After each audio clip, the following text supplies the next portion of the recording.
What I am going to do today is a beautiful lesson. You see, there are so many beautiful flowers are here. Why flowers are so beautiful? Why they have different colors? Some of them have sweet fragrance also. Mother Nature will do nothing without any reason. Here I am going to explain each and everything about the flowers. It will be a very fantastic story. Let me know the comments if you like this video and subscribe to my channel. Please share this video with your friends. As the first step, I will explain what are the parts of a flower by using a shoe flower. What is the scientific name of a shoe flower? Do you know? It is Hibiscus rosa sinensis. Let's see how the hibiscus is dissected. These tiny leaf-like structures are called episepals. Here there are 5 episepals. Then here we need to remove it. Then after that we can remove the sepals. There are 5 sepals. Here you can see these 5 sepals. Here 4, here 1, altogether 5. These 5 sepals altogether form calyx. Then these are petals, very colorful petals. These 5 petals altogether formed corolla. These attractive, colorful petals help for the attraction of insects. Here this is the reproductive part of the flower. Here you can see yellow color part, that is androecium. It means male part of the flower. Now we want to remove it.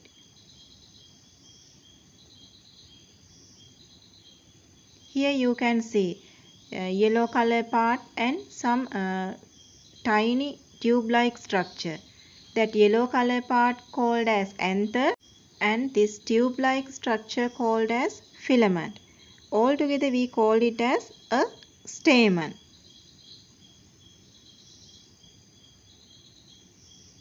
Here these are the stamens. Stamens connect with the staminal tube. Inside this staminal cord, there you can identify small thin cord. We call it as style. Top of the staminal cord, there you can identify crown-like structure. It's called as stigma.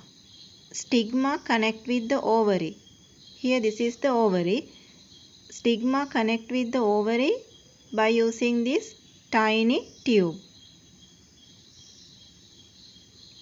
This is the tiny tube, style. We call it as style. Stigma connect with the ovary with this tiny tube-like structure.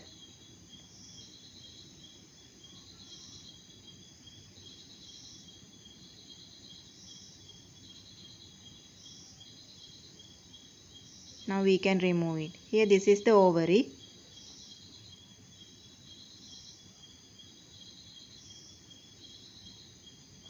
Then this is the female part of the flower.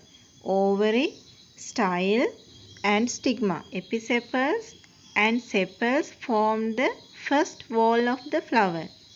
Sepals protect the flower in bud stage. Then these are the petals.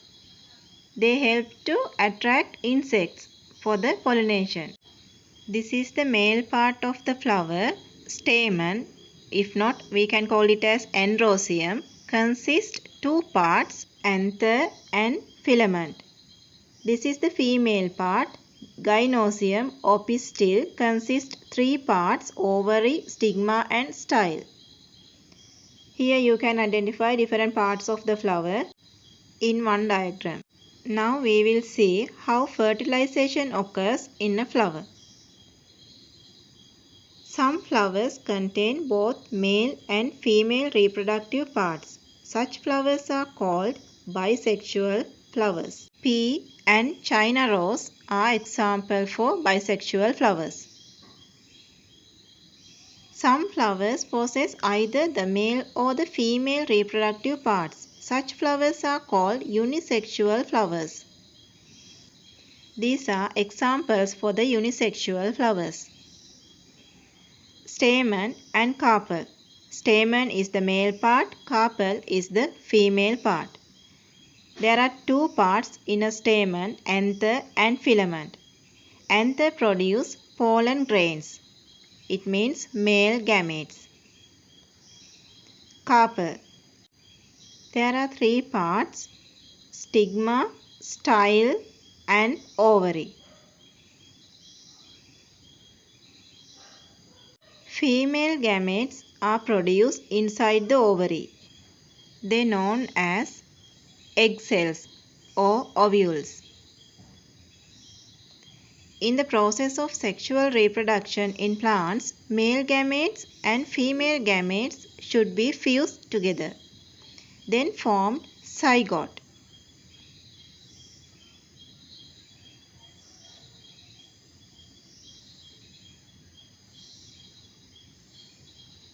The transfer of a male gamete from the stamen of a flower to the stigma of the same or the other flower is called pollination. There are two types of pollinations. Male gametes placed on the stigma of the same flower. It's called as self-pollination.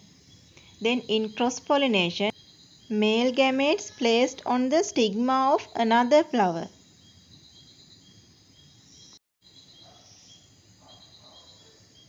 Now we will see what are the agents of pollination: wind, water and animals. When the pollen grains placed on the stigma, then here you can identify tube-like structure. We call it as pollen tube. Pollen grains come towards the ovary through pollen tube. Then pollen grains fused with the female gametes and form zygote. This fusion called as fertilization. After the fertilization occurs, ovules become seeds. Ovary become fruits.